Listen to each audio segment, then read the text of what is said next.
Hello everyone, এই লেসনে আমরা দেখব যে লিস্ট কী জিনিস এবং কিভাবে আমরা প্রোগ্রামের মধ্যে লিস্ট ডিক্লেয়ার করতে পারি। আমরা এই লিস্টের মধ্যে কালেকশনস অফ আইটেমসগুলোকে সিঙ্গেল ভেরিয়েবলে স্টোর করে রাখতে পারি। ধরো আমি তোমাকে বললাম যে আমাকে একটা প্রোগ্রাম লিখে দাও যেখানে হচ্ছে 50 জন ইউজার নেমগুলো থাকবে। তুমি কি করতে পারো? 50টা ভেরিয়েবল ডিক্লেয়ার করলে অ্যান্ড প্রত্যেকটা ভেরিয়েবলের মধ্যে ইউজার নেমগুলোকে স্টোর করে রাখলে।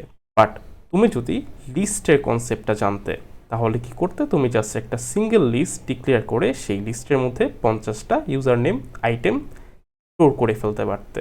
তো আমরা এখন জানবো যে লিস্টটা কী জিনিস। লিস্ট হচ্ছে কালেকশনস অফ আইটেমস, এখানে হচ্ছে আমরা মাল্টিপল আইটেমগুলোকে একটা সিঙ্গেল ভেরিয়েবলে স্টোর করে রাখতে পারি। এর সাথে সাথে লিস্ট হচ্ছে অর্ডার্ড, চেঞ্জেবল এবং ডুপ্লিকেট ভ্যালু অ্যালাউ করে। এই সম্পর্কে আমরা ইন ডিটেলসে আরও পরবর্তী লেসনগুলোতে জানব। এখন আমরা দেখব যে আমরা কিভাবে লিস্ট ডিক্লেয়ার করতে পারি প্রোগ্রামের মধ্যে।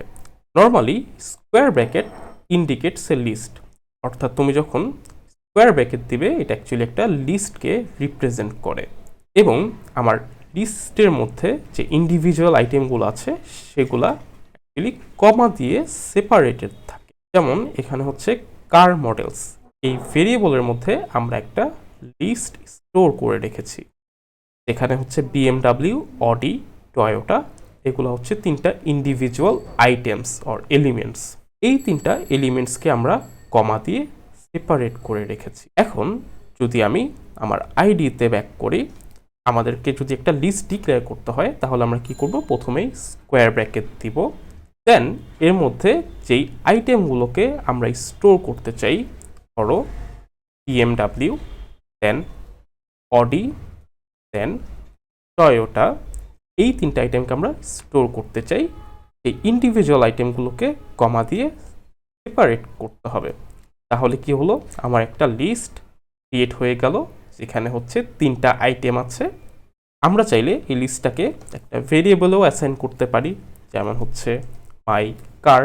তাহলে হচ্ছে এই মাই কার এই ভেরিয়েবলটা অ্যাকচুয়ালি একটা লিস্ট। তোমরা চাইলে যে কোনো ধরনের ডেটা টাইপ এই লিস্টের মধ্যে স্টোর করতে পারো।